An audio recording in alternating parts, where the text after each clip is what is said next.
Okay, alright. Says we're live, so we're live. Hello. Hello. Happy New Year. 20 days into the new year. We just, uh, usual scheduling setups and all that fun stuff to get the first episode of season 5 of Cosplay Bites down and ready to roll. I'm your host, Blue Lightning, and for today I have the really awesome slash badass slash killer illustrator, Avery slash ACDramon. Hey, what's going on? All right, did I get it? Did I get that name right? You were close. Don't worry. A lot of people actually do get it mistaken. It's pronounced ACDramon. So God damn it! no. Trust me. Don't even feel bad. Like a lot of people get it wrong. A lot of ACDramon. people. Okay. Yeah, yeah. Yeah. No, I just went for a brief. Okay. Now I know. Hey, that's fine. So yeah, So I guess for going with the my usual format, I think I just found you through the varying Twitterverse and Yeah. your saw your cosplays, thought you were a badass. They look good. Thank you. We'll get into that later on, and then Hmm. along with your other things like your art, because I cool to know that you're a graphic designer, because so am I. Oh, Um, nice. yeah. Um, and then you also have your voice acting, but like I said, we'll get into that later on. But so I'm gonna basically give me your nerd origin story. Where did it start? Okay, so since we just had the whole thing with the name's actually pretty funny. I used to go by as a kid the name like Blazer just because I was like, being a kid, I made like this comic series and stuff. But I got into RuneScape, and that was the name I wanted to use. Couldn't use it because it's a very basic name. So I was like, okay, I can't use that name. So what's a name that sounds like a dragon? Draman? Yeah, let's go with that. Initially, I didn't like the name, but over Huh. the years, it kind of stuck. And it's a unique name, but as you just experienced, it's a name that's kind of hard to pronounce. So yeah, that's pretty much where the name came from, and it's stuck ever since. Okay. So, all right. So there's that, and I'm going to assume that you've just been into like gaming and all the nerdy stuff like since growing up. Yeah. I On the graphic design front, I was into that since fifth grade. I had to do like a project on it, and when I read into it, I was like, oh my god, I think this is what I want to do for a living. Yeah. So, like, yeah, I've been doing that for a long time, and the whole cosplay thing, um, like, in terms of the actual like term cosplay and like when that came about and when I started doing that per se, that was like around 2014 in college. Also, sorry, I live near a That's police, all right. so you might hear that. But yeah, started in 2014. My friends asked me like, "Hey, do you want to go to the con? There's a con that's like here every year at our community college that we do."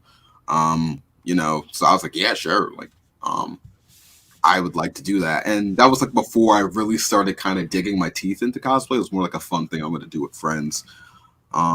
And my first cosplays, technically, even though I don't necessarily count them as like my first real cosplays, were like a Blade and like I think at the time 11th Doctor. That wasn't like fully revealed. I was like, this is my OC, but like those were closet cosplays pretty much. Okay. And then my first real cosplays were I think in like 2016, actually 2015, 2016, where I was Delson Rowe from Infamous Second Son and Scorpion from Mortal Kombat X. All That's right. when I really started getting into cosplays, and I went to my first real big convention, which was Otakon. The voice acting stuff I've done for a while. I started with Little Big Planet, which has like the ability for you to record your voice. And ever since I did that, I kind of fell in love with it. So pretty much at this point, all of that kind of feeds into each other. But yeah, that's like all the origins of like all the stuff I do. And the illustration stuff, I guess, is the only thing I haven't mentioned. I've been doing that since I was a kid because I come from a long line of people who do art in different forms. So illustrate Mm. just what pulled me in graphic design. So Okay. All right. Cool. Cool. Let me see. So you've got all that, and they've been working pretty well, I would say. I mean, would you say so? Like, I I know mean, yeah, you got your Patreon and all yeah. that fun It's stuff. it's kind of weird. I think it's kind of like an artist mentality to kind of like look in the moment. Because a lot of doing art, especially in a landscape of social media where a lot of people are like competing for other people's time, you may not fully appreciate where you are. But the fact that I can do illustration on Patreon and get paid for it month by month, and then do voice acting stuff, get paid for that, be able to build cosplays and be recognized for that, and then feed that in my graphic design. Because I do a lot of self photography and setup and building of my own cosplays, so I'm trying to be Mm.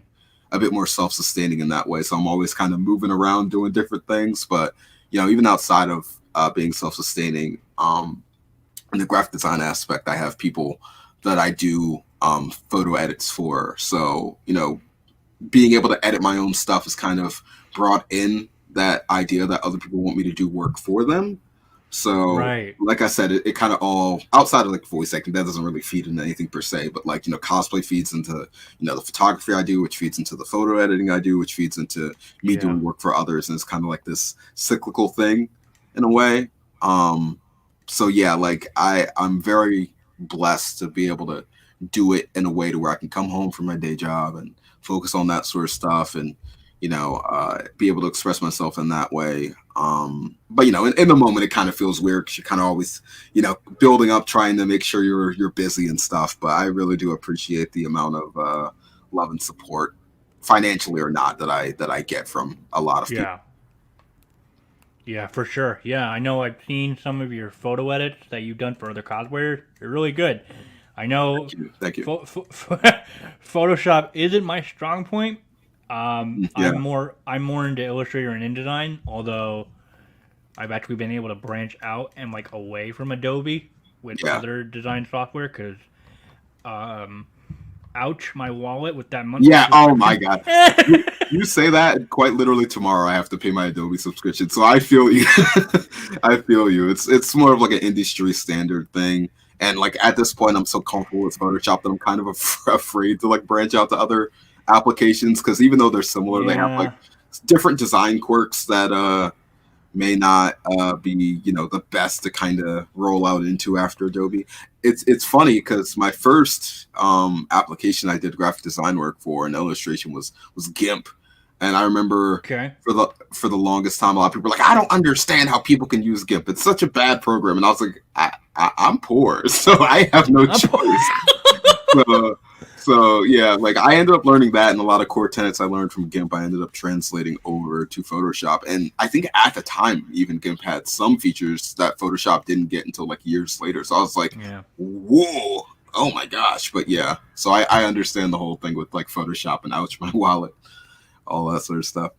Is Photoshop the only Adobe thing that you use? No, I use I don't really talk about it very often, but I also do like video stuff. Like it's mostly down to just whenever I'm playing a video game with friends, I like to edit stuff and then throw it up on YouTube. But I don't really do that for like any sort of revenue stream. I just like editing stuff. So Mm, pretty much at this point I have the whole Adobe suite. I use my main roster of Adobe products I use is Photoshop, obviously, Illustrator, because I do logos and stuff like that as well. yeah. Audition for voice acting, and then Premiere and After Effects for video editing. Okay. I mean, I would like have trying to help you out to get away from Adobe, but if you use a bunch of other Yeah, scripts yeah, and like, yeah. It's no, at never that point mind. where they're like they're rooted into me. I would appreciate Adobe if you hear. I would love to get like a sponsorship or something to light my wallet. But yeah, like I trust. I've had this So conversation with friends, and it's like, nope, they got their claws in me. I can't. yeah, no, because I managed to bring because I mainly used Illustrator and InDesign for like logo stuff or like making Mhm. pamphlets and like layouts of like contracts and all that fun stuff. Oh yeah, oof. But then I I do not miss doing that. I also did audition for when I was still like in the early years of my podcasting. But then when my main platform was like, no, you can edit the software within this website, like this the platform. I'm like, oh shit, really? Because I essentially branched off into the Affinity line of design software. Yeah. So All right. it was okay, if I just go down, Affinity Designer and Publisher, which is essentially the Illustrator and InDesign's equivalent. Okay. Right? Yeah, right when the pandemic hit, they were like, hey, we're extending our free trial to 3 months. And I'll take it. also, your, like, our software, like, you buy it and it's yours to keep. You get all the free updates that come along with it down the line. And it's also half off. So I essentially got them for $50 total. Oh, heck yeah. Yeah. And it's been fine. Like I'm able to use it, and actually through my job, I actually have access to the Creative Cloud for Adobe, so I can still use Adobe if I need to. Like when I'm working from home. So, yeah. Well, I mean, yeah, like you said, I tried to help, but if you're so ingrained in, yeah. Try to throw me a bit of a lifeline there. Yeah. Financially, but yeah. Yeah. What is it, like $50? A month, yeah. Oh. Yep. It's actually funny. I just because like I started paying for it myself last year, and they had like the $40 like sign on thing. So it was funny getting an email. I think it was like in November, and it was just like, thank you for being an Adobe subscriber for a year. Pay us $10 more. I was like, oh. Usually these sorts of emails are like, oh, here's like a benefit for being here for a year. But no, I thought it was more of a funny email than anything else. But yeah. We appreciate your support. Give us more money. Yeah. I kind of, it was funny because I kind of forgot that was like the thing I did. Like it was like a year long, like $40, like $10 off thing. So reading that email was just like, oh, good. So. Oh man, gone were the days when I was using Adobe in college and they had the $30 a month deal. Mm-hmm. Yep. Oh man, it's funny because when I was still using Adobe for Audition for my podcast, and when I found out that Anchor allowed you to edit, I was like, oh shit, and like I wasn't really in the mood to pay $20 a month, so I wanted to. They had me pay up front to quit early. I was like, oh god. Oh, whatever. Yep. Mm-hmm. Whatever. Bite the bullet. One and done. Yep. So going through to your cosplay work, I mean, I jotted down a couple that came to mind. It seems like, and correct me if I'm wrong, but most of your cosplay stems from armor work. Yes. Is that your main forte? Pretty much, I'm what they call in the community like a foam smith. I love doing armor work. It started when I made my Batman Beyond cosplay. And, I'm the type of foam smith that if I can improve on a design, I would usually do that before I start a whole new cosplay. So currently right now, I'm trying to like get into using the foam. It's like foam clay, I think, because I want to start improving my Diablo Necromancer cosplay. I'm currently trying to retool and upgrade in a way, I guess. But yeah, I love working with foam. I love trying to figure out because it's like a puzzle. And ironically, even though I'm so tactile, I have cerebral palsy, so it's kind of there's days where I can't necessarily build the way I want to build, and the way my brain works is that I have a slightly hard time figuring out like shapes especially like when I'm trying to translate them from 2D to 3D space.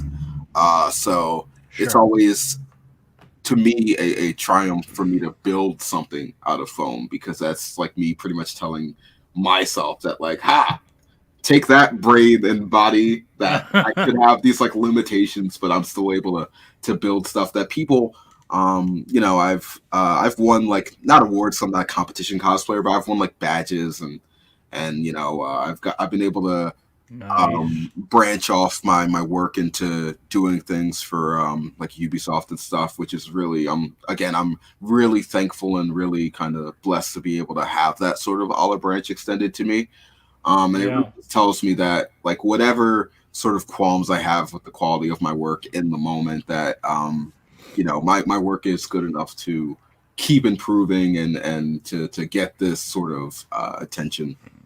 So like I said, like I'm very thankful for it. But yeah, I love doing phone work. It's therapeutic, except when it's not. And I run the roadblocks that cosplayers run into trying to figure out how to again take a thing that's 2D and kind of not necessarily made to be in a realistic like real world setting and trying to make it practical. Yeah. Oh yeah. I know. I had some difficulties in making I commissioned one of my friends to make a Gajinka out of Ooh. uh sorry, the Wolf O'Donnell look from Smash Brothers Brawl, Oh because wow. he was my main in the game, and Mhm. she did a fantastic job, and I was able to somehow one of the chest armors can be difficult, and mainly Absolutely. in getting it over my like so like the past two chest armors I made were swip over my head. Yeah. I always misjudge the size of my goddamn head, and I can manage to get it on, but it hurts my head when I try to get it on. So it's always a pain in the butt. And then while trying to make his gun from the game, it was difficult in trying to make. Cause it was basically I was modding a Nerf gun that a friend of mine gave me, Yeah. let me had, and basically going to town on the model magic clay Yeah. and Yeah. getting it like to harden, and then like I had to like wrap it up in warblood and make it stay in its shape. Yeah. Oh my god, Yeah. it It's was nuts. I love the ingenuity we have to go through to like to make things work practically. I feel you on that, like the like trying to shape stuff when you're doing like phone work and torso work, because for me the hardest things is like more of the shape of like how the back part and the front part connects, because there's always like kind of like a, for me it's like a weird like opening like hole when I try to move around, so it looks like Yeah, the armor's kind of like riding on top of me instead of like a bit more form fitting. So that's difficult for me. And even though I've at this point made, I'm trying to look around because I have like all my helmets kind of hanging up on like 3D printed like helmet hangers. I have like oh what like four helmets I think I've made that like are still like usable. Sadly I don't have my first Batman Beyond helmet anymore, but technically that's five. Actually six. I made like three iterations of that helmet. But I have mm, a very hard time making helmets, and that goes back to like what I said about like me trying to figure out like shape and form. yeah, Um, and yeah, that's like a nightmare. That's probably my most hated process for foam smithing. So I've tried to like pivot into 3D printing helmets. There's I think either on my Twitter or on my Instagram or both, I've been trying to print out a Dead Space 2 helmet, the advanced suit. And because I have a Dead Space cosplay that isn't really con ready, but I've been trying to prep it to be convention ready. And by like adding on to it and making it a bit more secure to wear and actually printing out a helmet. I have to print out again. It's a bit too small, but for more complex things like that, I try to, if I yeah, can, I'll 3D print it out and try to figure out the sizing and stuff as I go along. But you know, yeah. I know trying to. Yeah, no, my first foray into armor making, I wanted to. It was. I admit it was shitty. I tried to. Some parts were good, so I basically. My first ever cosplay was the New 52 version of Nightwing with his oh, red emblem, nice, nice, yeah, and that was about as basic bitch as you can get. Like I cut out all the emblems, I hot glued it to like a black Under Armour T-shirt. When I went to go to my first con, mainly to meet Jessica Negri, way back hmm in 2012 when she won the Lollipop Chainsaw contest and became the oh God, spokesmodel. yeah, that's a throwback. Holy shit. Yeah, and she PAX East in Boston was on her list, and we actually became friends through talking through like Twitter and her OG website that she had back in the day. Yeah, yeah. Um, So that was that, and then that eventually got upgraded to sewing in the emblem into another black T-shirt. But then down the line, I made I tried to do like an armored version of him based off of his Injustice look. Yeah. With I think Damian Wayne ended up being Nightwing after he killed Dick, Hmm. son of a bitch. Um, but God, the shoulder pieces were god awful. I couldn't, because they didn't have very well thought out like Tutorials and character stuff. reference models to Oh, build. okay. Yeah, yeah, yeah. So that was a pain in the butt. Yeah. I think my favorite pieces have to be Wolf's chest piece was pretty dope. I was very proud of how I managed to get that. Hmm. I did a one. I'm very weird in that sometimes I'll do just like one-off suits. So I did a one-off suit of Aquaman that he had during the Future's End event that DD had a couple years back. Yeah, yeah, yeah. And I liked the way his armor was, so I basically made his armor, and that was a lot of. It was tedious, but it was fun making like almost like dragon scale armor for the whole like back, top, and like Yeah. front piece. But then, arguably, my most prized cosplay creation was I carved out Riku's Way to Dawn Keyblade out of wood and Oh went to God. ham on it on like painting and what. Yeah, so I got fortunate because this was back when I was still in college. My campus had a like a nearby building that was part of the school. It was like a design lab, but it had like a bunch of shit. Like it was basically I bought two slabs of wood from like Home Depot, went back down to campus that same day. I had traced his Keyblade in Illustrator, and they basically had a wood cutting machine where it would read the Illustrator file and cut the shape out. Oh man. Yeah. So I I would cut it. kill for one of those things. Yeah, so I had essentially two copies, and a friend of mine helped me like carve out the shape. Like I was lent a Dremel, went to town on it one whole summer, like carving it out and painting it up. And I somehow managed to get into New York Comic Con that year with it before they went a little bit more strict on their weapons policy Yeah. with its material and whatnot. I believe that was a year later, like 2013. I Yeah, it was 2013 or 2014 was when I made that. And then, I mean, I pretty much haven't cosplayed in a while. I mean, Yeah. as you can probably tell by my profile picture, Prompto from Final Fantasy 15, that's my go-to now, if Hmm. I can manage. Although I think its pants don't fit me anymore. I feel Quarantine, gaining weight. I feel you on that. There's quite a few cosplays that I'm either I can like just barely fit now, where I used to be able to fit them no problem, and stuff I just cannot wear. So I've been uh, working out again, pretty much. That's what I'm doing this year. Yeah. Yeah. The funny thing about my Groudon cosplay, which is my newest thing I made, the first iteration of that torso, I had to essentially retrofit it again to be a bit wider because I didn't realize how much weight I gained from the quarantine. I was like, oh man, dang. I was going off of like pretty much like old templates that I generally keep. And for the most part, like every other template I made was just fine. But like the torso one was just like, oh nope, you got to refit this, bro. You cannot you cannot do this the way you did it before. So I get it. Yeah.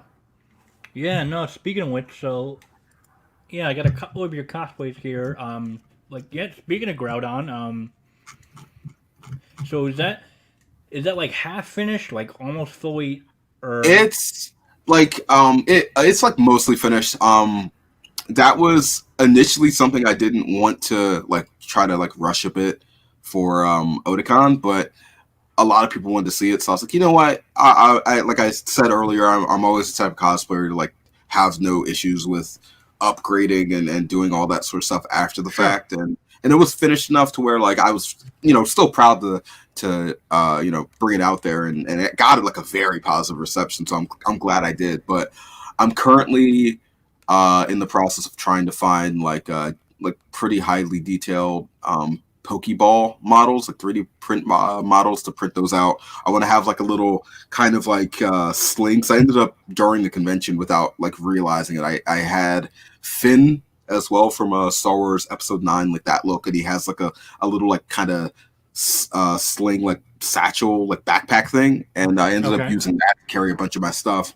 So the next time I bring that to a con, I want to like not have that particular backpack, have one more kind of in line with the design I have for Groudon, because he's supposed to be like it's like this weird headcanon where like Pokemon don't necessarily exist. So like the trainers have like honored their favorite Pokemon by like making armors based off of them.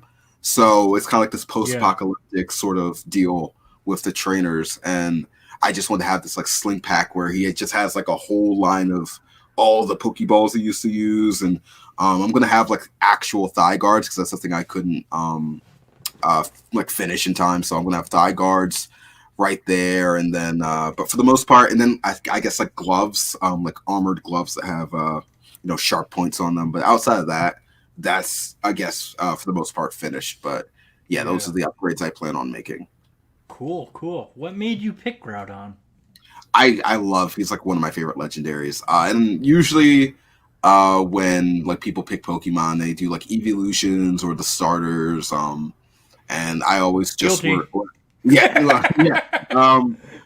also, a lot of people also do legendaries, and I don't see too many people do Groudon, so I thought that was like a pretty cool niche to carve out for myself. That was challenging, because Groudon has such an interesting design iconography that it was very, very tough and challenging, but fulfilling to kind of, how does that fit on like a human body design wise? How can I do it in a way that where people can like tell from the front and the back, like silhouette wise, that I am Groudon. I think the most interesting part for me was designing the helmet, because you want that. I was gonna say, the helmet's probably the most impressive part of it, because it's like I imagine that was the defining factor of the whole outfit. Yeah, because if you don't get that right, like sure, people can like maybe tell from your shoulder pads and your torso that you're Groudon, but like if you don't have the helmet, that's like the first, to me, big like design you see of Groudon, like his look and his kind of like pretty flat head. And I like the idea of like helmets that kind of have that sort of like design thing where the eyes are on the side and they're not in front. So it's like this kind of like when you put it on, you can't necessarily tell the person under it. It's kind of like this weird look that makes them look a bit more like a monster in that way.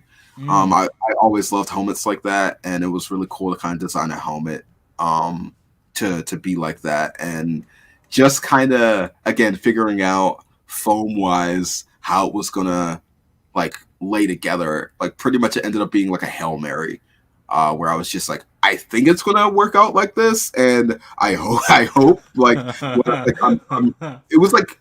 it was a freehand pretty much. Like I just took, I think like 2 different like slanted pieces, like cut them out at like 45-degree angles so they fit a certain way.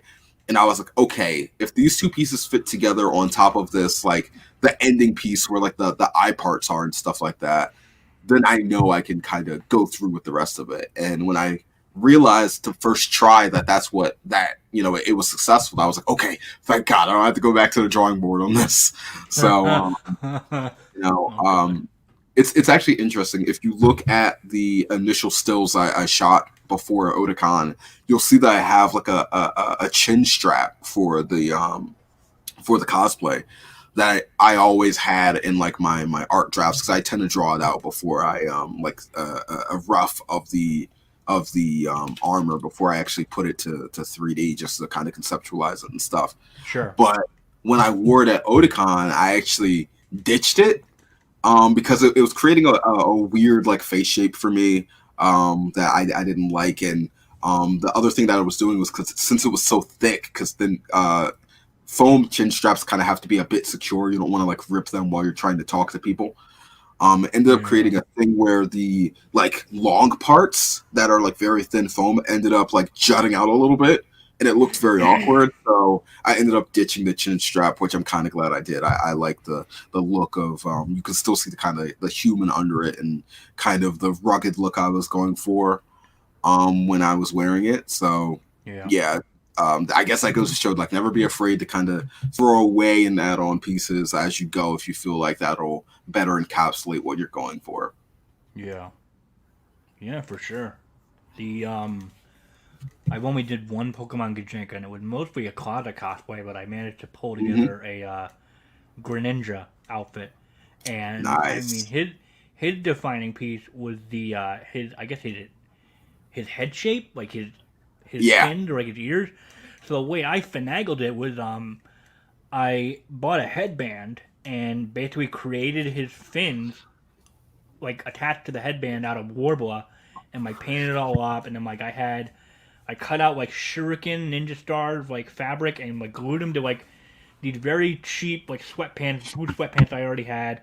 I had like almost like knee pad that I got from like a Dick's Sporting Goods, like white knee pad over my kneecaps. That's the word I'm looking for. Yeah. And like a blue jacket, and then like a long red scarf to mimic his tongue. And then I also just Ooh. made a couple of throwing stars also out of Warbler. I still got pieces of that back at my mom's house. And then oh yeah, I did Aquaman's trident. With, Nice. I so like I bought a Devil's Pitchfork from I think like a party store website. Boy, did I not understand the height measurement because that thing was a tiny ass thing, like for a baby Halloween costume. So I had to, and like I had already attached it, like I made it all together, and I couldn't get the top part out because I figured I'll just get some like pipes or like dowels from like Home Depot or whatever, Yeah. Yeah. or no, we had like spare like pipes or stuff like down in the basement. So in order to get the top part, like the three pronged part off of the devil's like pitchfork, I I literally went to town on it with an X-Acto knife to saw it off, Oh, that. and Ooh, I that's managed to get it. Yeah, it was that was a trip. Um, so other cosplays I got written down here. So you did V from Cyberpunk, correct? Yes. Yes. Uh, Um, Probably my most expensive cosplay. Just the jacket alone was, I think at the time I purchased it, it was like 375 or something like that, and then I ended ah, up, yeah, yeah. ah. The only reason why I bought that is quite literally it was like right off the back of me doing a commission for someone, and then that's when I think around the time we were starting to get the pandemic payments. So I was like, if I don't buy this now, I'm never buying it. So I made sure I looked around like just so many places. But I ended up landing on this guy called Tom Brusher on Etsy. Does very amazing work. I don't his shop is like a little like on and off all the time. So I don't think he's available right now for that particular jacket. Um, and I ended up buying it, and it was, to his credit, it was better quality than what was advertised, like full stop. And Oh, that's always um, fun to see. yeah. It was like, thankfully, it wasn't one of those cases where like it cost a lot of money. I bought it, and it was like nothing like how I wanted it to be.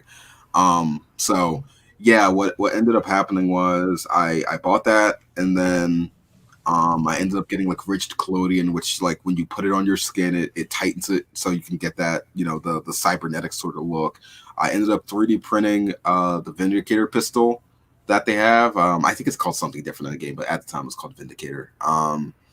That was a fun project to print. That went relatively smoothly. I still have the gun. I might print out a second one and smooth it out a bit more. And Mm, yeah, that's pretty much what I did. And the reception to that cosplay was really like, I think that might be my most popular cosplay because I ended okay. up pushing it on Reddit and pushing it on Twitter. And I know from Reddit, like the amount of people that asked for where I got the jacket because they were looking for it too. I actually the shirt I bought that just from the CD Projekt Red store. But the jacket was like the star, you know, because it glows and it looks exactly like the thing. It's just very well done. So I remember getting a message from Tom one day, and he was just like, "Bro, you know how many orders I fucking have now because you posted that." So we ended up becoming like really cool. It was very flattering to see, you know, because you know that hasn't happened to me where I just brought someone else like so much, you know, orders and stuff, and I was very happy. Business, yeah, I'm more than happy. Like when you do work that good, you know, and you're not like hard to work with. He was very nice about updating me on when stuff was happening or when there was going to be a delay. He deserves all the love and all the work in the world. So I was very happy to provide him with that. But yeah, it was. Yeah. Even the photos I took that ended up being the ones that took off. I remember the first try I had at taking those photos, just everything was going wrong. The rigid collodion wasn't drying well. Ended up being very windy. So like I was like, ended up, I think, doing a photo shoot outside because it was like during the summer and my parents have like these gazebos up that are very well closed off when you have like all the stuff onto them. But yeah, it was like a strong windy day. So like, it blew the top off, and then my setup ended up getting blown all over the place. So it was is this like an omen for me not to shoot this? But like the next day, the next day I came out and you know I tried again and all that sort of stuff. And I took like I edited that stuff so hard. Even with the edits, I spent like so much money just getting like Cyberpunk stuff for Kit Bash using Blender to like render a bunch of stuff. And I was like, as much money as I poured into this thing, I hope this takes off. And it did take off. Like I said, it's like one of my most popular cosplays. And it was very cool to see the reception. I had like so many people be like, I thought this was an in-game screenshot, or why don't they have this hairstyle in the game? And I'm like, I wish, because I would love to look like myself. It was a really cool reception. It was very humbling to have that happen. Yeah, no, it speaks for itself. Those photos came out really freaking good. Thank you. Like the whole outfit in general was just like really, really great. Thank you. And then I also got Miles Morales. My heart and my love him to death. You look good in the suit, and the photo edits were just phenomenal. So I'm going to guess ahead that you essentially ordered the suit. Yeah, I ordered it. I forget if it was from Zentai or Zentai Zone. I think it was from Zentai Zone. And it was just a blank suit. It didn't have any 3D puff paint on it. I did that by hand. That was probably the most painstaking thing I've done. That took 2 days to do in a way that I wanted it to do it. Because, you know, with puff paint, if you screw up, it's very hard to kind of like wipe it off because, you know, it dries in a way. I think the version I had wasn't like matte, so it was like very easy to tell when you screwed up because it was going to dry very semi glossy. So I wanted like a basketball look, like somewhat inspired by the MCU Tom Holland suit design, but I didn't want all those like lines and stuff like that it to be like a tad bit over designed. So I was really focusing on like the top part being like a basketball sort of design, and then the bottom parts being like pretty smooth and having like just thick kind of lines on the legs and the pieces. But yeah, that was fun. And then speaking of expensive purchases, the face shell, which I didn't initially have, I saved up for like I think a year outside of like just, you know, stuff I need to like pay for life and stuff. So it took me a bit longer to save up for it, but I ended up buying one. I forget the face shell person that made it. So hope he forgives me for not remembering his name after remembering Tom's. But it's a very beautiful face shell, and that costs $325. So that was another again expensive purchase. But I was like, listen, I've been wanting a face shell for a while, and I want to complete the look. And then later on, because it came to me, it was already painted, so it was like glossy red at the time, and I think. a year or two later, I ended up taking it upon myself to make it more of a metallic kind of fire red for the lenses and stuff like that on the outer edges. And that is where we are with the current look today. I ended up, I think, foam smithing. They ended up becoming like really old and decrepit, so I'm thinking of 3D printing, like designing them and 3D printing them out so they don't break down as easily. But I had these like web shooters that were, I think, based off of the ones that Nick Fury gives Miles Morales. Like those are silver, but they're a little like thicker designed, and I like that look. So I ended up making like red ones that had like black accents on them, and the like little cuff thing that cuffs them together. It's meant to look like a spider's body, like a hexagonal spider's body. So I definitely want to recreate those. I don't have them in my newer edits, but yeah, those are my favorite things on the suit. Cool. Yeah, no, it's so it was a blank suit and you just like puff it. Wow, jeez. Yep. That's nuts. Yeah.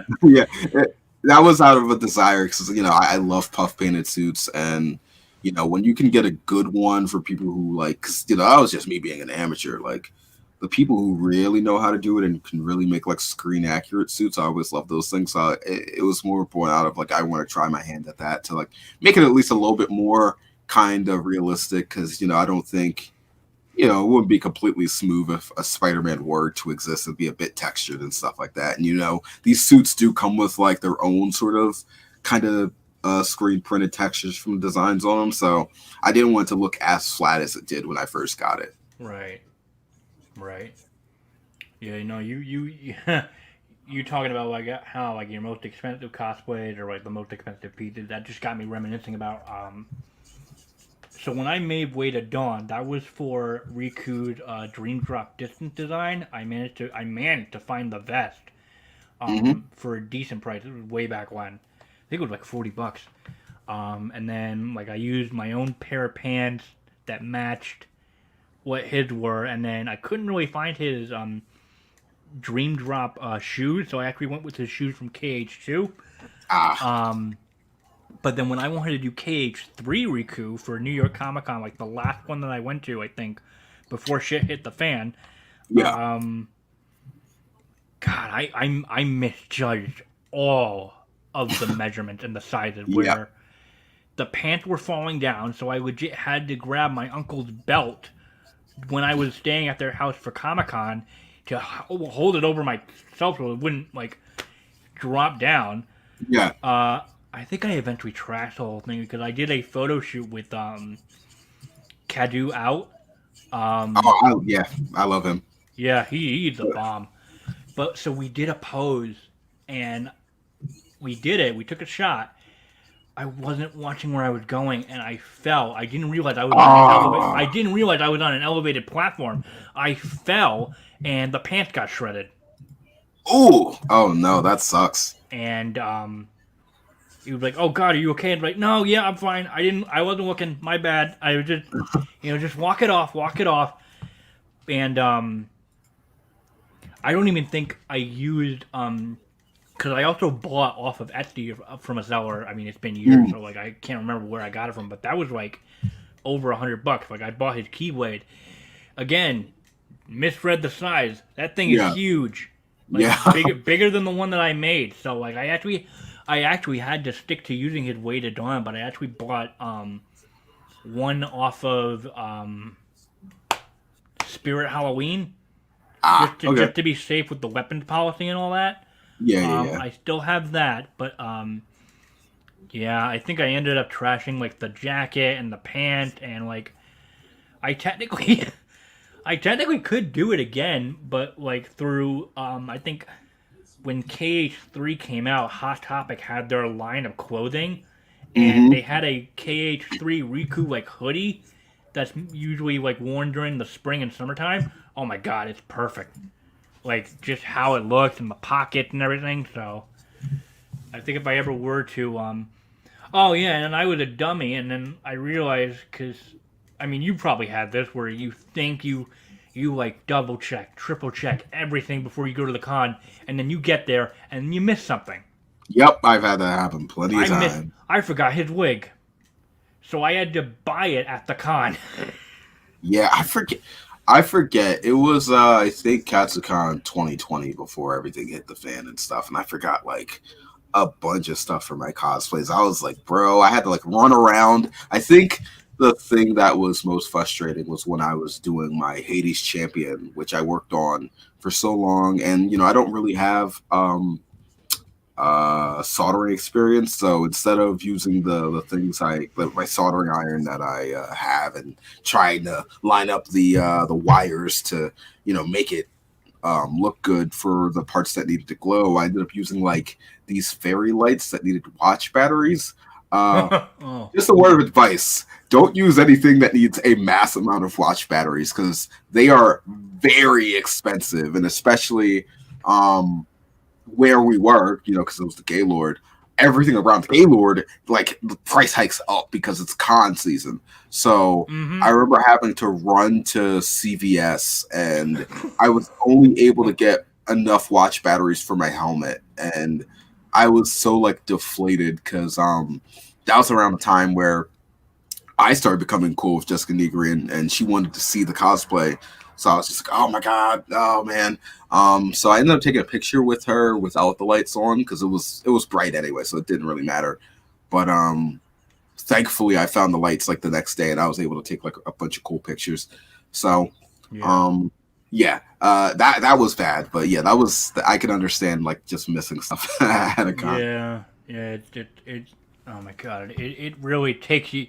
It takes you out of it. Like if you miss one thing, you better hope to God it's not something crucial, because then otherwise you just Yeah, like feel very defeated. Like, well, do I even bother wearing this cosplay? Like, yeah. it's oh god,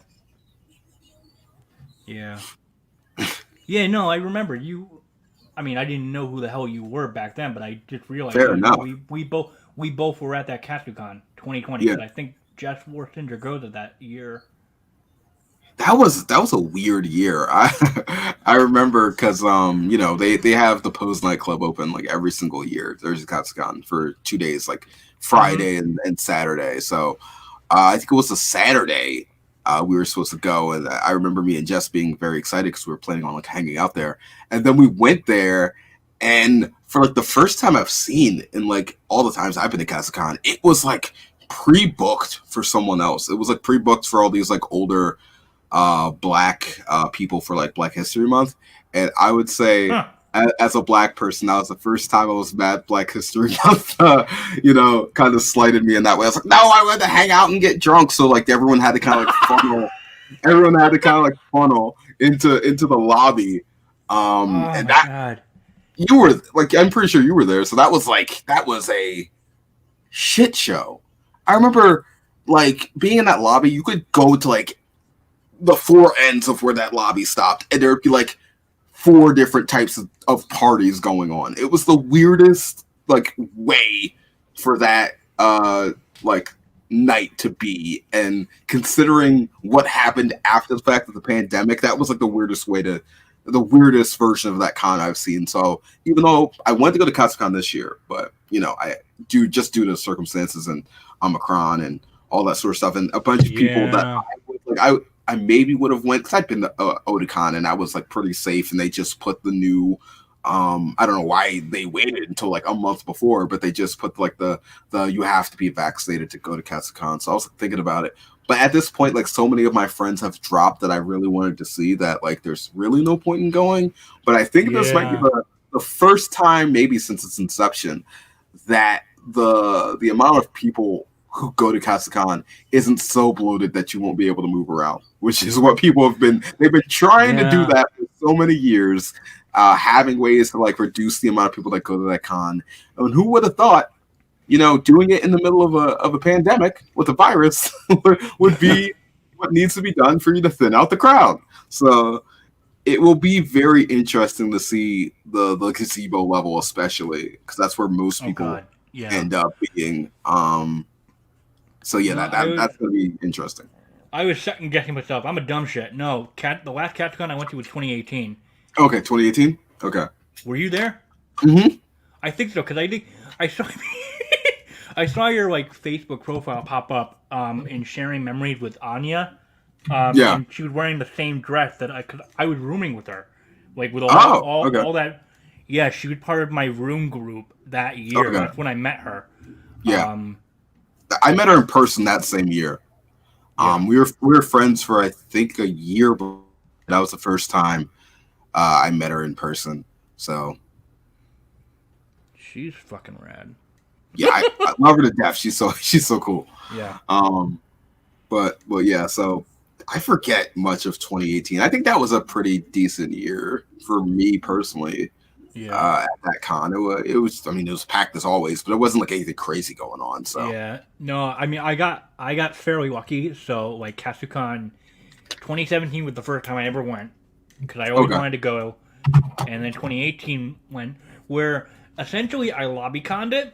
I didn't buy a pass yeah, at the convention itself, and then yeah, I love the con too. I think the year after they were like, okay, you either need to be staying at the Gay Ward or getting a pass to Katsucon to like be in the area. Yeah, Because I mean, both times we stayed at a local or a nearby hotel that was like a mile, like not that far of a walk. Um, yeah. no, PAX East 2020 was the last con I went to, and that was Hmm. like right when everything was going to shit. Yeah, that had to be on like that, like literally right before they started doing the lockdown stuff. I imagine. Yep, Oh man. I'm looking at my photo right now because that was the year FF7 remake came out, and I was able to get a demo ticket. I'm looking at the demo ticket Friday, February 28th, 2020, just in Oof. time. Yeah, man. And then, well, I'm like, I'm very nervous. So, PAX Eat was special for me because that was the first year I got to go as a member of media under my own content, Oh wow. like representing my podcast. So, so then this last year they had their online event, and I applied for media. I got it. I don't have the email, but I essentially screenshotted like the message, like the content of the message, Yeah. where they said that if you get a media pass for the online event for 2021, you'll also get a media pass for any one of our in-person events this year. Oh wow. And I mean, I'm positive I read it right, and I essentially like submitted a media application for this year, and I haven't heard back yet. Where I actually did reach out, and my Mm. guess was because they opened up media applications like a few weeks out before Christmas, so Ah. my gut was like holidays delayed it, and they were like, "Yep, holidays delayed it. We'll reach out to you soon." So I'm like, fingers crossed. Like I hope they go. I hope this pulls through, because Yeah. that's the only con I'm willing to travel to at the moment, and be Yeah. extra careful because I haven't gotten it yet. So, like the virus that is.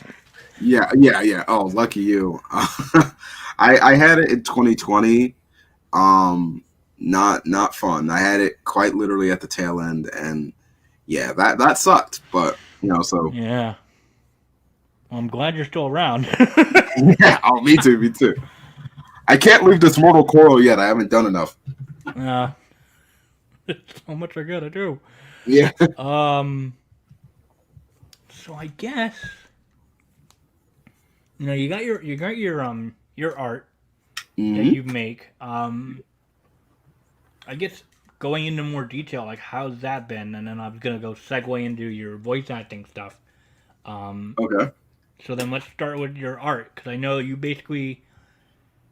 I mean, you draw. I've seen them. They're good. How, I guess the question I'll ask is, what goes into you picking who you want to draw?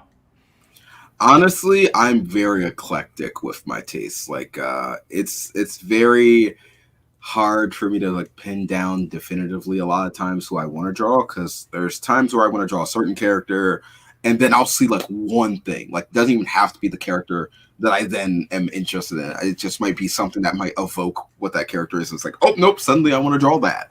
So that's why I'm not the fastest when it comes to illustration because, like, again, I'm so all over the place with my inspirations for what I want to do that I have more of a backlog of art that I either have kind of almost like started, or I have started, and it's either like the flats are down, or I started like the roughs. Then I do have of finished pieces, but that's the life of an illustrator. You're probably going to have more work in progress stuff than you are finished stuff. But when I do finally get a character that grabs me, and I really like the design, I like the work. I do a kind of like 3D 2D workflow where I use this application called XNA Laura, because I'm a fan artist. I do a lot of fan art, so it helps me to have those 3D models, to like poke them and kind of have references in that way in different angles to see like what kind of thumbnails, like how are they going to look like on a wall, or when you see them in the thumbnail, or when you see them on Twitter, you're kind of like passing by, like what's the silhouette going to look like. So I've kind of pivoted into more like pinup stuff, which I'm okay with that. I enjoy it. It's fun. I get to learn like figures, like muscles and skin and how that moves. And been trying to get a lot more into mimicking how like skin pores look on a human being. As weird as that sounds, like I'm always trying to like figure out ways to kind of elevate what I do. So I think the Loba piece is quite possibly my favorite in terms of that, because I did a lot of like tricks to kind of mimic skin and folds and lighting and stuff like that, and that's got like probably I would say the best reception so far that I've had with my work. So yes, it's making the rounds. I think it recently got like a second wind on Twitter. So nice. Yeah. I really, it's therapeutic when I can get into that mindset and finish a piece of work, because again, the planning and the routine of it is probably the longest process for me, because once I nail it down, realistically, I could finish something in like maybe a day to 3 days or something like that. So relatively from what my friends say, that's like pretty fast.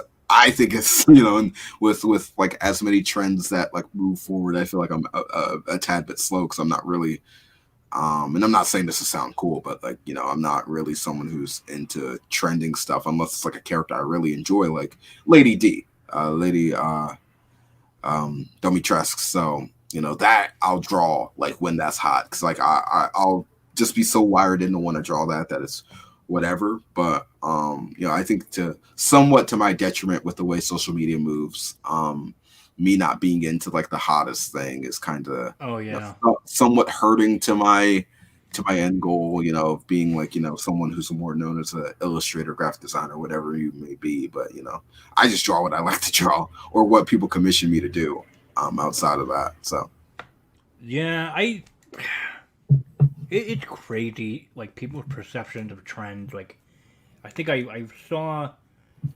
I actually don't. I think it was Anya that posted once. Like, is it too late to do an Encanto cosplay? And I'm like, what? Didn't it just come out? What do you mean too late? What? Yeah. What the hell? I've seen that sentiment. Like, again, trends move so damn fast that even if you're like a couple days to like a week off, people will be like, old news, move on to the next thing. And to me, I don't feel like art should be treated like that. It should not be that consumable. You should be able to appreciate what people bring to the table years after a property comes out. And you do have characters like that have that longevity. And I was actually talking about TikTok trends with cosplay in regards to that, because I think that's like maybe not exacerbating the problem, but like it's definitely a part of that trend, like speed, where everyone's trying to like rush to do these characters and act like them on TikTok, and move on to the next thing. So in regards to like illustration, it's kind of like that too, where someone they might be more willing to sketch something just to get it out there. I don't really like releasing sketches like that. Like, I'm the type of artist where it's just like, I'll do a sketch. I'll be more reserved in how I draw, and then again, I just finished the piece and it's like a fully rendered piece. It's like I gotta get more comfortable with like being a bit more scrappy and a bit more loose. But I've been doing it for so long that at this point, if it's not like a fully rendered piece, it's kind of like to me it's not fully presentable. Not But finished. Yeah. but when I see other people do like stuff like that, I'm like, man, why don't I do that? Because like it's so like people see again they put it out a lot faster, and the way Yeah. that they do sketches, like it can look good. Like no one says a sketch has to look like a caveman drawing or anything like that. It's just Right. the way my brain's wired. That's how I kind of go through the steps of illustration. No, yeah. To be honest, like the whole trend thing, like I try to. I mean, I kind of felt this briefly last year with my with recording podcasts and just trying to get episodes out can be difficult. Where sometimes I can do solo episodes by myself, but I much prefer like the guest format and just Yeah. like. I mean, I gotta tell myself like it's not me. It's just trying to get schedules to work. Where I'm trying to like get other cosplayers to either talk about themselves or especially if I'm trying to talk about a con they went to like recently. I want to try to get that out like within a month Mm-hmm. of after the con being done. Otherwise, it's like old news, and it's just Yeah. Yeah. very disheartening when I can't try to get that thing going. Yeah. No, that's fully understandable. Um, so we talked about your art, and then you briefly touched about your voice acting, with getting started through Little Big Planet. Yeah, yeah, yeah. So, in regards to that, I think again last year, just due to the pandemic stuff, I actually fully invested because the room I live in is technically a room for two people, so it has two closets. But my sister who used to I share the room with, she left. That was like forever ago. So I finally took it upon myself to turn my like one of my closets into a booth and get like a Yeti X, I think is what I have, but I'm trying to save Ooh, up okay. to get an actual XLR setup because that's like the industry standard and stuff like that. So Mm. last year I made my demo. Now I've gotten some like smaller indie work due to that, some non-union work. But I'm still, trying to cut my teeth and all that sort of stuff. So that's not nearly as developed as like my illustration or my graphic design or my cosplay photography. But again, it's something that I've been wanting to do for a while, and I'm glad I took the plunge to try to make the road to that smoother as I go along. And voice acting is such a fun and expressive thing that even if I didn't get like a lot of roles, I just do it off the cuff just to make sure I'm like still doing something. So I'll do Yeah. like a lot of stuff that like nobody will ever see, just to kind of just get in the mood, test out my vocal range, my accents, like things like that. Yeah, yeah, trying to keep your skills sharp, that Mm-hmm. sort of Pretty thing. I, much. I, I, I mean, I try to do that from time to time with my own graphic design stuff if I'm not doing stuff at my day job, Mm-hmm. um, just to make sure that I'm still up to snuff and not having other people think I'm a fraud or whatnot. Yeah, yeah, Oh my yeah. god. Imposter syndrome stuff. Yeah. Oh god, yeah. I'll sometimes get that a lot if I'm stuck on a project at work where I'm having difficulty trying to figure out the design or just like stuff because I love where I work. I get like praised there constantly, but I get this feeling in my head like, oh god, I mean I hope I'm living up to the standard that I was hired on because Yeah. I it's just boy, and then I trying to train of thought. I gotta stop being all uh, what's the word I'm looking for? Enamored by new tech to try and like constantly improve my podcasting setup Yeah. when I have like honestly a solid setup. Like I've got I've got two Yetis. I've got a normal Yeti and then the Yeti Nano, which I was using for like streaming on Twitch. Mm-hmm. But due to the limitations of my laptop, I mean it's a damn fast laptop, but it's just like mainly the lack of ports. Yeah. Oh man. I've got a MacBook Air. Um, I was very lucky enough to be in a position with friends working with or at Apple to give me a discount. Yeah. Where I essentially traded in like a MacBook Pro for one of the current like 2020 M1 MacBook Airs. Oh, Oh my nice. god, that thing's a beast. But I mean, like, lack of port. And I would try to use, like, a USB hub, and it doesn't really work that well when streaming, because it's like... Yeah, it needs a lot of resources and power. It's pretty much splitting the power to like multiple USBs. That's not designed to do that for. So, And, like, as far as I'm aware, like, I recently, like... So I'm still Twitch streaming on my schedule that I have now set for myself, and, like... mhm. I'm taking a page out of Intraventus's book where I'm not focusing much on the numbers anymore. Yeah, that's I'm straight up the honest. best way to do it. I get like 1 to 2 followers or 1 to 2 viewers every stream. I don't know who they are. That's me. They don't talk in the chat. It's whatever. I mean, like, if they do, they do. If I get lucky, like, I get lucky in, like, getting a raid. I actually know Anya kept me company on one of my streams recently, so that was really sweet of her. But, yeah, I mean, like, no one's really complained, but, like, as far as, like, I'm able to stream from my Mac, but, like, it's got 2 USB-C ports and then a headphone jack. So, one USB-C port going into the charger, and the other one going into the capture card, and that's it. Yeah. Yeah. As far as I'm aware of, I'm assuming that the built-in microphone is okay, as well as, like, the built-in, like, camera. Yeah. And then, like, headphone-wise, I was able to save up / splurge on a pair of Audeze headphones, Ooh. which I learned about from being going to media at PAX, like, the year before shit hit the fan. Yeah. Like, I was interested in, like, their headphones, because they had just, I think that year, released their own line of, like, gaming headsets for, like, PS4 and Xbox. Yeah. And then I was just talking about it, and I was just weirdly fascinated by, you know, the kind of quality, and then, like, learning that, you know, this brand of headphones is used by, like, sound engineers and, like, recording artists and, like, mixers. Like, oh, shit. So, I mean, these were, like, I think the headphones that I'm wearing right now, they were like $400. So, Woo. and I keep telling myself, because then I get all enamored by, like, the whole Logitech, like, wireless headsets. Like, you don't need it. Yep. You have a perfectly damn fine pair of headphones. Stop wasting money. Yeah, it can, like, you know, especially when you're, like, for me, like, with my graphic design and stuff like that, you know, you need to kind of keep on top of how, like, with my workflow, like I said, I use Blender and all that stuff. That needs a lot of computing power.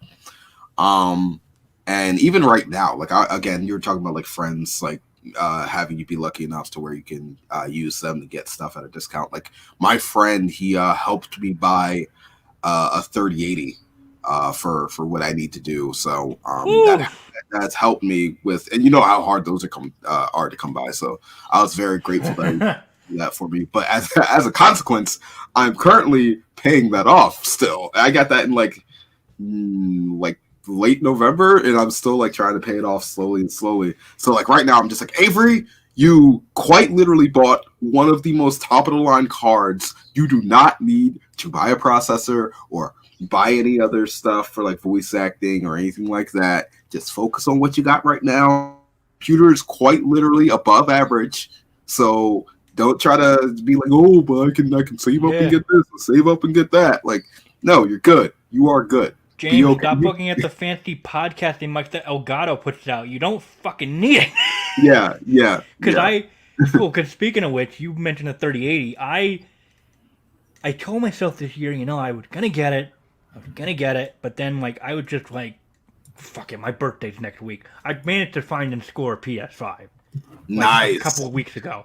And welcome to the club. Thank you. I actually, through like generous stuff that happened at work through the holidays, from like holiday parties and whatnot, I was also able to snag a for relatively cheap and not really making a dent in like the gift card that I have. Like I got a copy of Guardian of the Galaxy, so I'm actually gonna break that into stream either tomorrow or on my birthday stream, depending on how Final Fantasy 14 goes in terms of like accepting my freaking payment, because as of now I was able to like still play it through their free trial and whatnot, so it's finally going up. But it's like, I swear, their website is such a hassle when trying to like input credit card information, and like they don't show you if it went through, or like they don't show you a way to like see the cards that you have on file. Yeah. So I'm just like, well, I mean, if it goes through, it goes through. If not, I'll get it fixed, and then I'll just play Guardians in the meantime. But Yeah. yeah, thankfully everything went. But it was like in my head, I was like, okay, so like they put out like Sony put out their new controller, their fancy, colorful controllers. Like, Yeah. oh yeah, let me get the blue controller first, and then the blue faceplate, and then I'll get a PS5. That didn't happen, Yeah. especially when the weird thing with how it was charging a gift card that I had. Like every time I tried to pre-order the blue controller, it kept charging the card. What? So That's crazy. I was losing money off of the gift card. So I was like, you know what? I don't think you're gonna get a lot of multiplayer games. You only ever had one controller for the PS4 anyway. Just stick with the white one. Yeah. So then I yeah. told myself, just get the fancy blue faceplate, because I was shocked at like how I think like 2 or 3 days after I got the PS5 and set it up, how freaking dusty the thing was getting. Oh yeah. Yeah. It was like this thing is a magnet for like white and dust. It's like, ugh. Yeah. For me, I got the D brand plates like last year, like the V1s before they came out with those, frankly, really ugly V2 plates after getting like almost sued by Sony, and they had to like change the design. And I think currently I have a standard white controller, and then I had two controllers. I had two white ones, and then the one I got at launch got like really bad stick drift. Oh. So I ended up having to buy, because I play with like my niece all the time whenever we play like stuff on the PS5. Okay. So I at the very least need two controllers. So I ended up getting the black one. You have an excuse, yeah. Yeah. I have an excuse. Not that I want to buy it, because it's like $70, so it's as much as a video game. So that was like quite literally me buying that was just like I need, if I don't buy it now, then I probably won't be able to get it, and I know my niece is gonna kill me for that. So I gotta nab this black one. It's like the only one in this Walmart. It's calling to me. I gotta do it. So I ended up getting that, and I love the black controller. It's really cool, but the colorful ones, I'm looking at that blue one myself, and the purple. I forget if it's like galactic purple or something Galaxy like that. purple, Galaxy purple, starlight blue. No, I got tempted to try and get the blue one later on, because when I went to go pick up Guardians, I saw the black and the red one in the GameStop, and I'm like, oh, God, they look pretty. Yeah. Nope. You got the console a lot earlier than you said you were going to. Just keep it.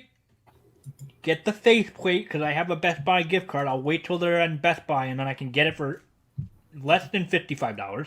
Mm-hmm. And then just stick with the faceplate, and you're good. You're fine. Just, Yeah, man. Those. I told myself that was the only birthday present that I was gonna get for myself, because I essentially did the same thing.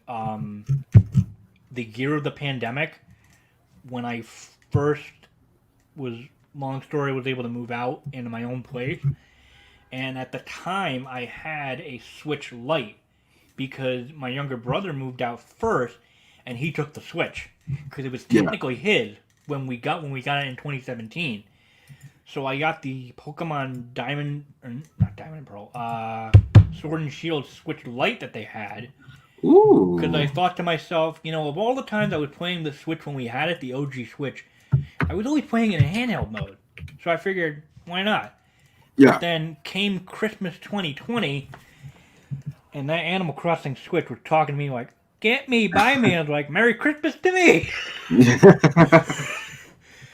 So that's currently my setup. And then like the Pokemon Switch Lite is just in the box, staying there forever.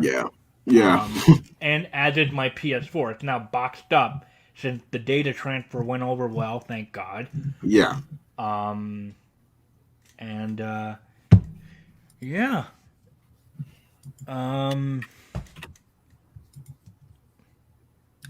How good are you on time? I think I might have 10 or 20 minutes. Okay, cool. And we can like kind of almost wrap this up. I mean, now I'm just like going through the hits of like common questions I'll ask during every podcast.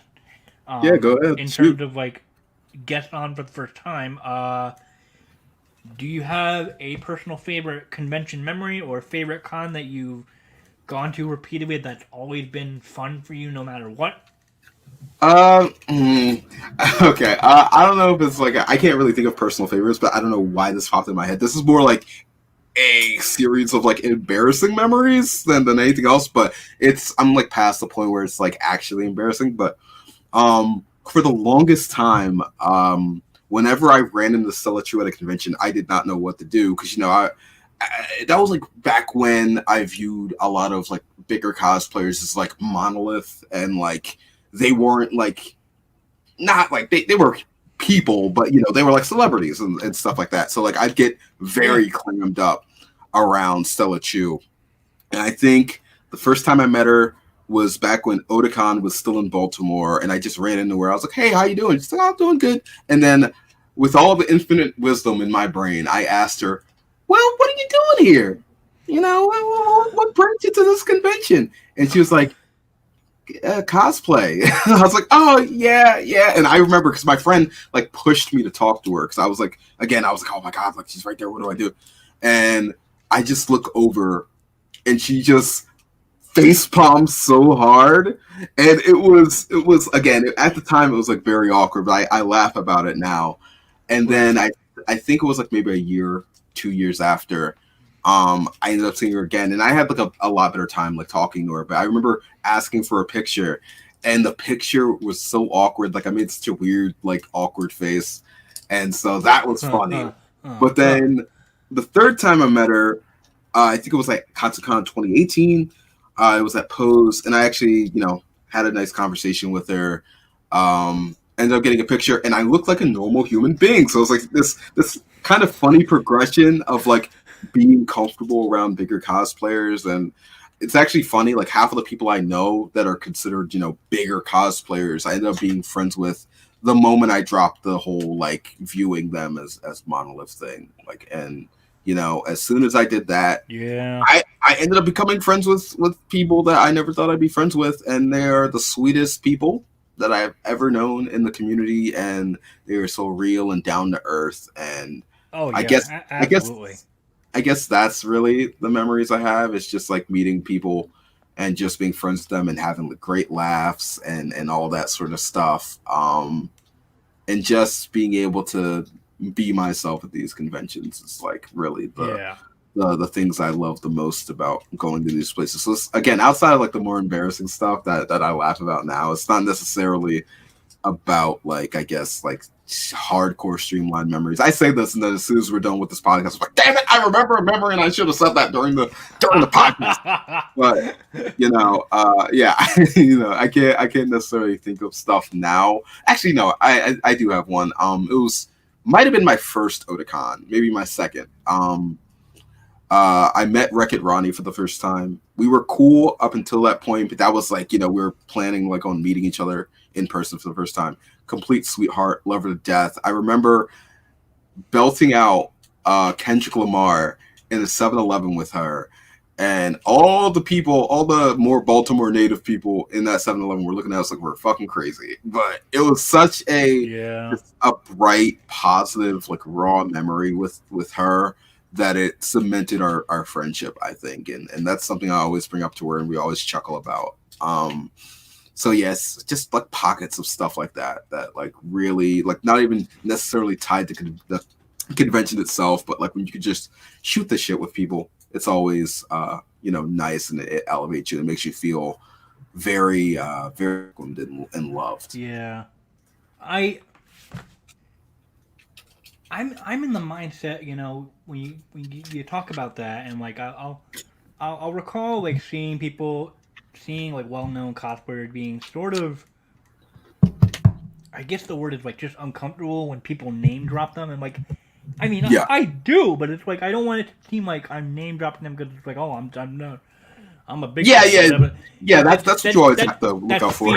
Yeah. It's like, I mean, like, because I still get like all nervousy when I see Jess at a con. Well, I'm like, I've known her for like going on 10 years, Yeah, yeah, I yeah. met her in 2012, and it's just like, dude, like, and like we've had like very um heartfelt talks like at cons, especially when my dad was still around because he passed away in 2017. Mm. But because I mean, she was a big fan of the two of us like cosplaying together. Like he was known amongst all the girls as like cosplay dad. Like going back to when he stood because he was my convention buddy. Like going to Ah, cons in like New okay. York and like because the one duo that we did together was like he actually got into cosplay and made himself by hand or like just buying stuff off of the shelf and whatnot.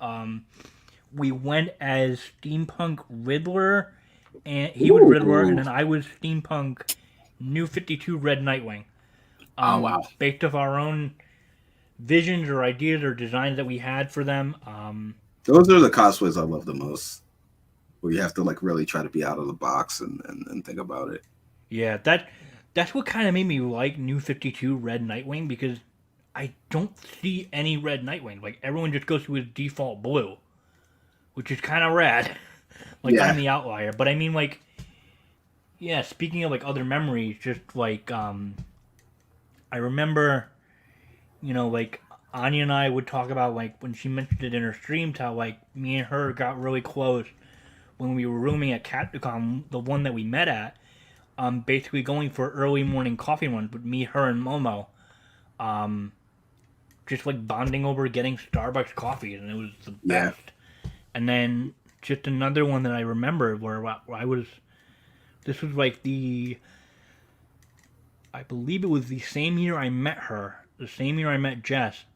Um, After PAX East, she was at Comic Con in New York, and I was just waiting in line to see her because her and Monica at the time, they were like doing a signing and whatnot, Yeah. and it was almost getting ready to go, and I was half paying. I was just staring at like all the lines everywhere and whatnot, and we get to see her because they were talking about like having to cut off the line Yeah. for the two of them getting ready to go, and my dad told me afterward, like, did you hear what they were saying about you? I was like, what? Wait, what? Like, like, yeah, they were getting ready to go. But like, no, I gotta see James, and then we'll go. I gotta see him, and then we'll go. So I was like, oh my god, Like, oh, me? my heart. Yeah, I'm yeah. that special. Um, yeah, yeah, I love stuff like that. yeah. Like, kind of. I mean, I'm pretty sure it is for you. Like, cosplay is essentially giving me a second family.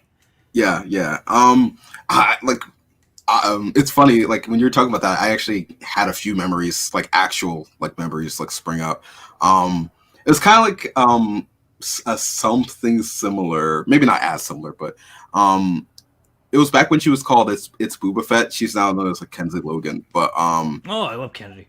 I remember meeting her for the first time just at a random hotel party at Katsu, and I was in my Genji, and I was just like I think I was having a rough day. Like my thigh guards were just like falling down and stuff like that. Because another like hard thing with my cosplay is like building thigh guards that actually like, fit and sit snug and tight. So I was just like, I'm kind of defeated. But met her and we just like exchanged hi. Oh, um, and that was it. And then I met her the next day and I said hi again. And then after that, we just became friends. It was like such a like interesting way, just exchanging like two highs. And then suddenly it's just like, oh, hey, what's your Facebook? What's your Twitter? And, from that on, we were friends. Another memory I have, which is from Katsucon 2020, is I met Etika. Oh my And god. that was like, I'm not gonna come up here and try to say like I was the biggest Etika fan of all time. Like I passively looked at his content and I enjoyed it. I enjoyed like a good number of his stuff, but I wasn't like at every one of his streams and a hardcore Joy-Con boy and all that Oh sort of yeah, stuff. I mean But I came into his fan base late. I know my yeah, brother, yeah, my way younger late. brother, my younger brother used to watch him like way back when he was doing like Fire Emblem playthroughs. Mhm. No, I think his Smash Brothers stuff really got me into him, and Yeah, his oh god, very like Etika, I would say, is one of the prime examples of when you see someone who's that like electric and that like bright and that like, you know, I guess to some people like loud, expressive, and stuff like that. You don't necessarily think they're like that in real life, or they're that chill in real life, or they're that genuine in real life. Like, you think they're putting on an act of some form. And when I tell you, I forget who, because it was another situation where like a friend egged me on. It might have been his ex, Alice Pica, and but don't quote me on that. I just know I was hanging out with her at the time. And I went up to him, and he treated me like he knew me for like the longest time. He said hi. I was like, hey, you know, I'm a big fan of your work. I just started looking at your work, and he had to go, but he was straight up like, oh yeah, I'm going to a party. You want to fucking come to this party, bro? Like, you seem pretty chill.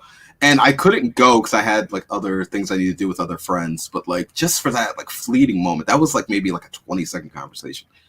Yeah. The fact that he made me feel that comfortable and that like that much like I was just a bro is something I won't forget. And unfortunately, that was like the same year he committed suicide. So like, you know, just to have that like that one and only in-person memory of him, and then see what happened afterwards is like such a tragic thing. But I'm very blessed to even have that experience with him. Yeah. And that's like a memory I'll always cherish. So I'm glad that I was able to have such a pure and down to earth memory with such a great guy. So yeah, again, stuff like that. That's going back to like just having these sort of like pocket memories. Yeah. Yeah. Alice is a sweetheart. I know we've been talking like because we wanted to meet up with each other at PAX East the year 2020, so we did that. Cause I think I had met her previously. I can't remember when, but yeah. Oh my god.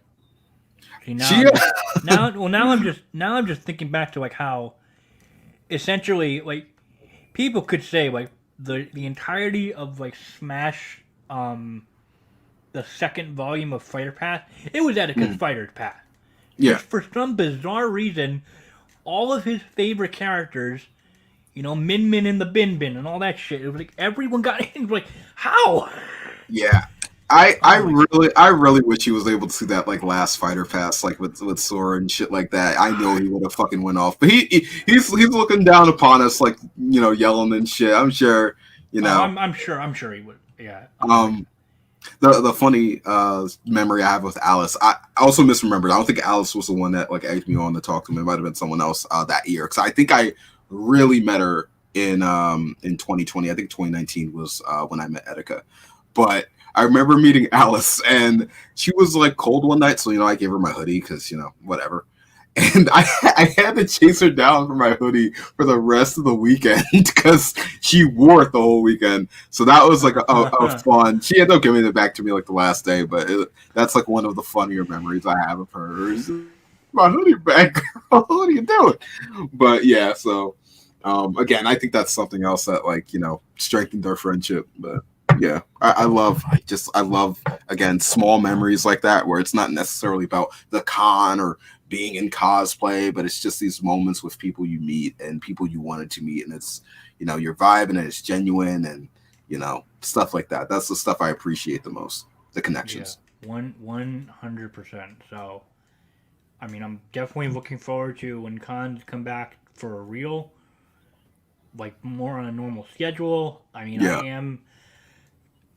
I am taking it safe, you know, with Yeah, the step by virus step. still going on, and like I think PAX East, should I be able to go, and one other potential con in the summer, my only cons for the year at the moment. Yeah, Because yeah, it's yeah.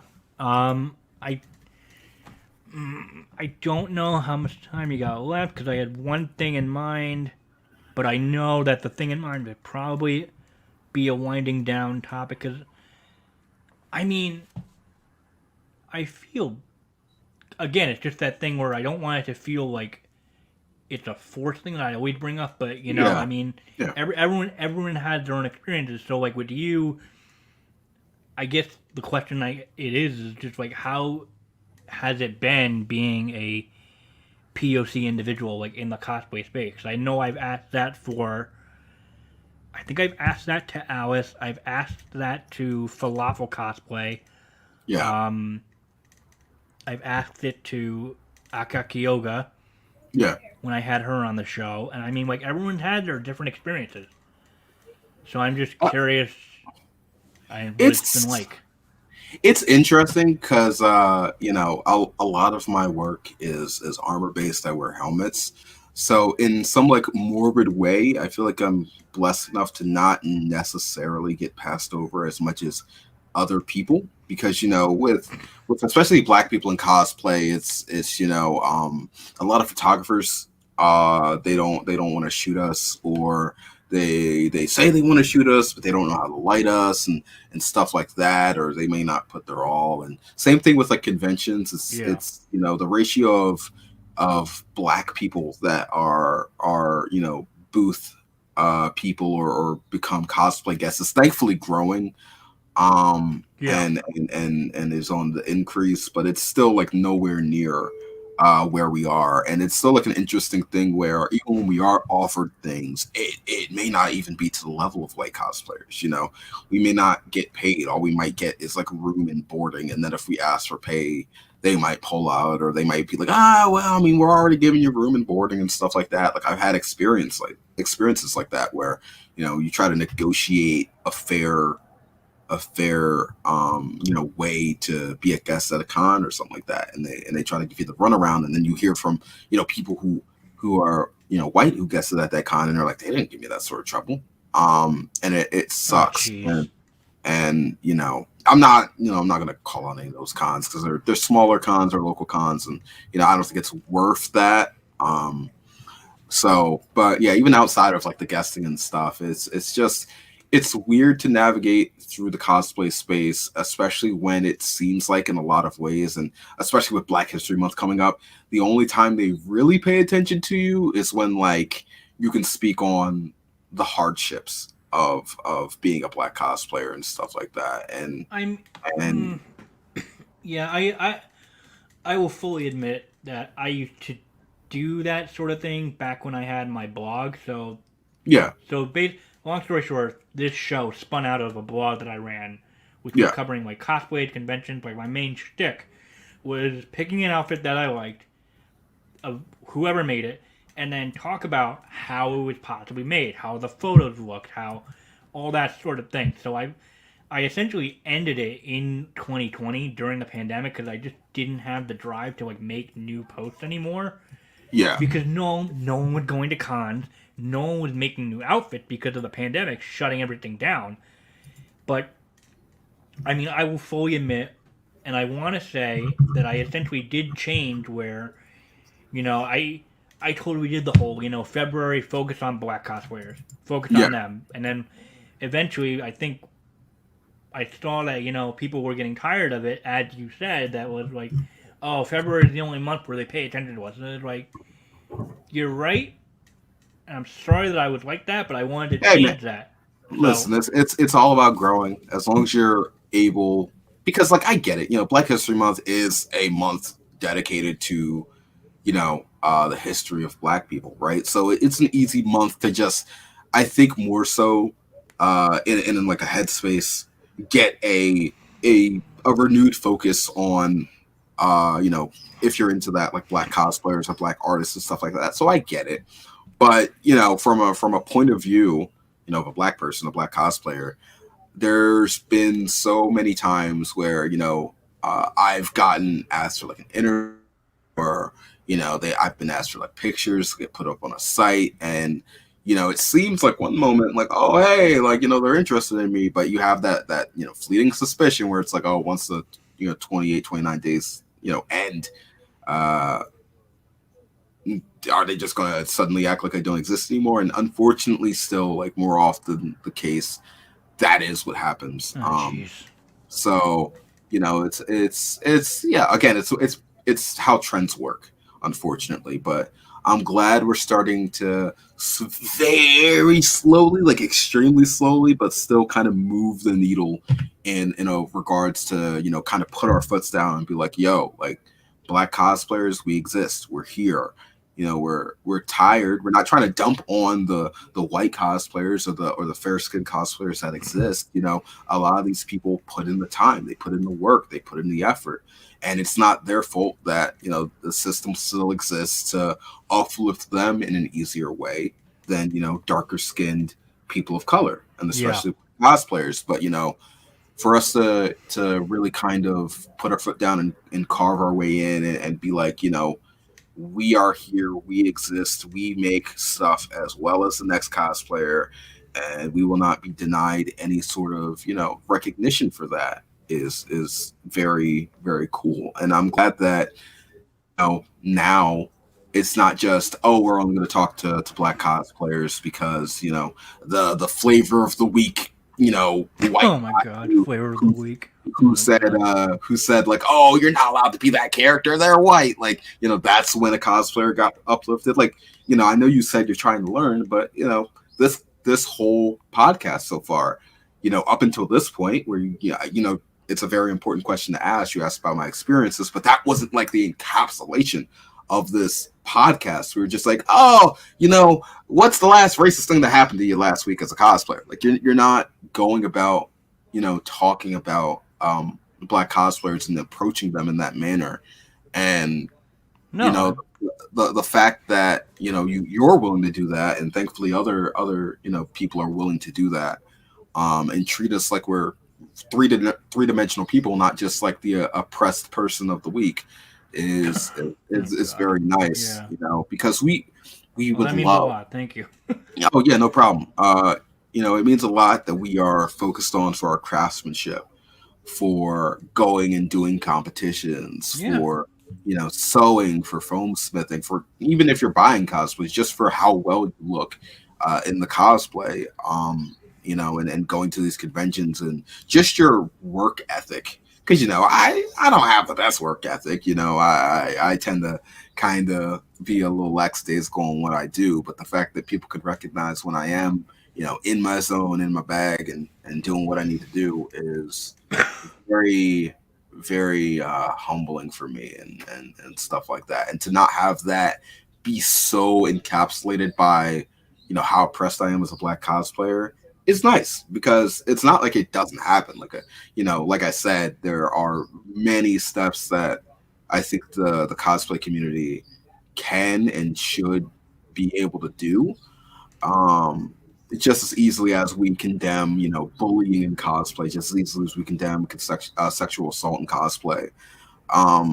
There's steps that need to be taken to make black and other people of color feel welcome at these conventions. And again, Right. thankfully, we're at a bit of a slow shift where you know non-black people are saying this, and they're stepping up and they're defending their friends and stuff, and being like, yo, like, these people are good, put them in roles and being a guest, or Put them in give the them a booth. spotlight. Give them the recognition they deserve. Yeah. Yeah, and calling out their peers who don't do that, and then try to put a black square on Twitter and Instagram saying we love black people and stuff like that. So so, Yeah. I'm glad that exists. I'm glad there are people who are genuine allies out there, but a lot of work to do. I'm just gonna keep doing my thing, and while not shutting away my blackness, because I don't think that's the point of because that's an excuse. It's like, oh, why do you focus so much on your blackness as a cosplayer? You should just work on your ethic. I can't take that away from who I am, nor would I want to.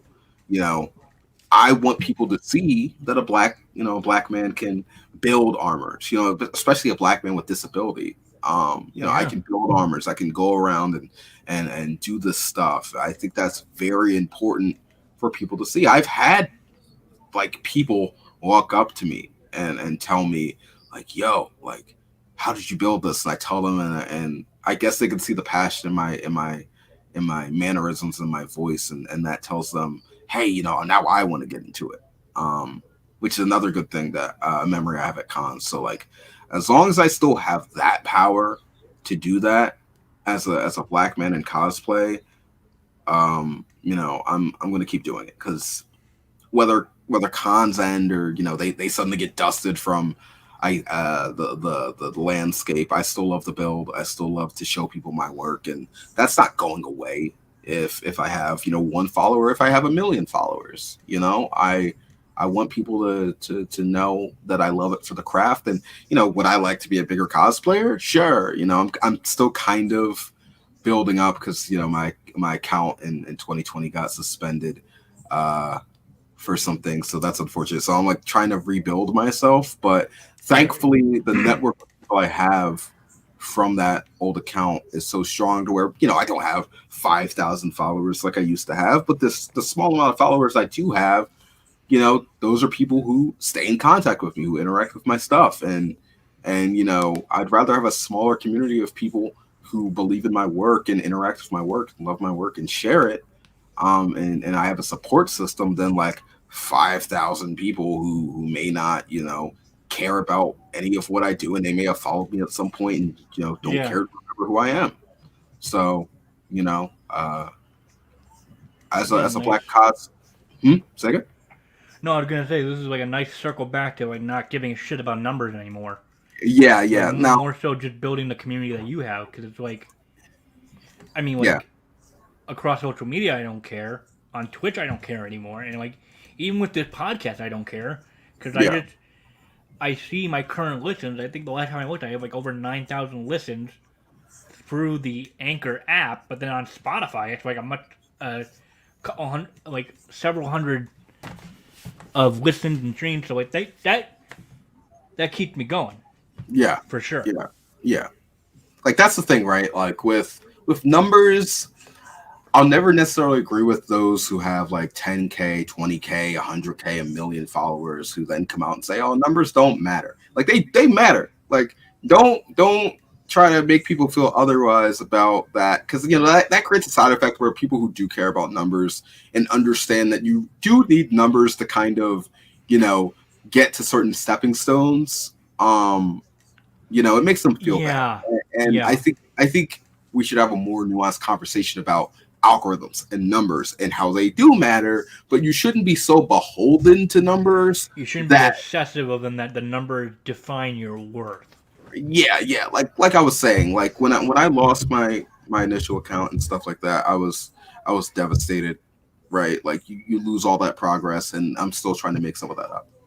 But through the help of my friends, I restarted and stuff like that. And while I would like to have that shiny 5,000 number that I worked so hard for and finally got in 2020, it's I'll get it one day. I'll get back to that point. You never know when I might make a cosplay and then suddenly I blow up and I have even more followers, right? That like matters in the grand scheme of the numbers game, that you have to play with these algorithms that are ever changing. But you should never want to do cosplay or illustration or graphic design or voice actor or anything just with the base thing that you want to do is to become famous. You are going to have a miserable time. So yeah, like work on your numbers, work on your image, work on how you are perceived to people, build that catalog, build that community. I don't think it's healthy and even helpful to say that numbers don't matter, but you need to be able to separate that from why you do the things you do in the first place. Hell, even do something because maybe you just need extra financial help. But don't be so worried about the numbers that the moment you have like, oh, can I get like 1,000 people on the Twitters that follow me, and you only were able to move like half of that, suddenly, oh, I'm a failure. Like you shouldn't view it like that. No, That's unhealthy. And it loops back to like viewing the bigger cosplayers as celebrities and monolith, and then kind of taking that and internalizing it in a negative way. It's like, oh, I can never be that good. Like, don't view it like that. That is a very unhealthy way of viewing it. It's very hard to not do that because with the way social media exists, you're always going to be fed that sort of content. You're always going to be fed someone who might be better than you. But like, guess what? There's almost always going to be someone who is more talented, more well versed, even if it's in a shorter time.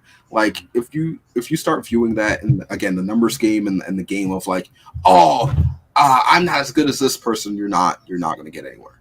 And you need to compartmentalize, I guess is what I'm trying to say, how you view these things without necessarily feeling like you have to like throw them away completely because a big cosplayer or artist with a bunch of numbers said that numbers don't matter. Yeah. Yeah, absolutely. Honestly, that'd be a solid way to wrap things up for good. Yeah. Yeah, welcome to Whose Line Is It Anyway, where the points don't matter. Yeah, that's how I feel sometimes. That's really how I feel sometimes. Rules are made up and the points don't matter. Anyway, first episode. The algorithms are made up and the points don't matter. Yeah. Yeah, there you go. There you go. All right, well. ACDramon. You got it right. I was gonna be like, can you do it? Can you do it? Can I do it? Can I do it? Okay. Where can people find you and your work if they want to follow? All right, so I'm on Twitter. If you want to follow my cosplay stuff, it's twitter.com/AcdraCos, ACDRA_cos. Same thing with my art channel, Actra Art, ACDRA_art. If you want to follow me on Patreon, that's just patreon.com/AcDramon. I mostly do illustrations there, but sometimes I might post cosplays and stuff. And same thing with my Instagram, instagram.com/AcDramon. Okay. And then, I mean, at this point, you guys should pretty much know where to find me, but in our case, if you don't, it's Blue Lightning Cos on Instagram, where I mainly will post the episodes. You can also follow me on Twitter. Be warned. Oh, fuck it. I get horny on Twitter. It's not my fault. It's not my fault. Listen, I get horny on me too sometimes. You can't help it. Listen, we're in a pandemic. Let us let loose a little bit. We know enough people that do, not safe for work stuff where it's like, listen, man. It's a female-dominated industry. I know how fine they all look. Come on. I want to support my female friends. So sorry if I share a butt every so often. You guys, some of you guys know what I draw that are going to view this, so shouldn't even be surprised. Do not shame me for hyping up OnlyFans. Yeah. Support your sex worker friends. Absolutely. If there's nothing else to be gained from here, support your sex working friends. They deserve it. They work hard. Honestly, that's another thing I'm going to end on. Some of the most hardworking motherfuckers I've ever seen in my life. Oh my god! Oh my god! Absolutely! Oh my god! Absolutely! That's the set design that they have to do. Oh my god! If I had half of the energy these sex workers have, it's like they're fucking on crack energy. I don't know how they do it. I had a friend who quite literally during the month of October for like Halloween did a look per day. They said they never do that again, but the fact I even pulled that thing off is insane to me. So if I had the energy that my sex worker friends had, y'all be in trouble. Yeah. I'd be pumping out a lot more cosplays than just like one a year, if that. So, yeah. Don't be afraid. Don't be ashamed. Be horny on Maine. That's what.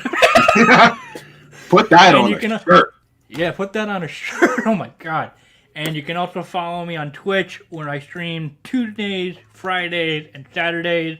I'm going to be diving into Guardians of the Galaxy. I can't wait. And I'm also playing Final Fantasy 14 and then a bunch of stuff on the Switch. So, dude, thank you so much for joining me on this episode. This was a blast. Thank you. Had fun. Thank you for being patient. I know this was supposed to be, we were trying to plan it out a bit earlier than this, but, thank you for being patient. Oh, of course. Stuff happens. Schedules can be difficult. I know this by now. Yeah. Tons of rescheduling, and I just gotta be patient with everybody, and it all works out in the end. So yeah. All right, just stay tuned for the next episode, and I'll catch you all next time.